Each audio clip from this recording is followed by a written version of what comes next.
5 kilo na dragon fruit sa namin kapitbahay. Binili namin ng tag 100 ang kilo. Bawat kilo may 5 or 4. Yan, 5 kilo yan lahat binili namin. Kasi yun sa akin, kakatanim ko lang pagdating dito. 8 months pa lang yung puno. At ano pang inaantay, kainin agad ng una yung asawa ko. Una siyang kumain. Yan, sarapan siya.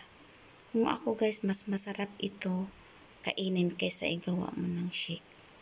Kung gawan mo ng shake yata siguro insaktong timpla ng condensed tsaka cream. Ayan.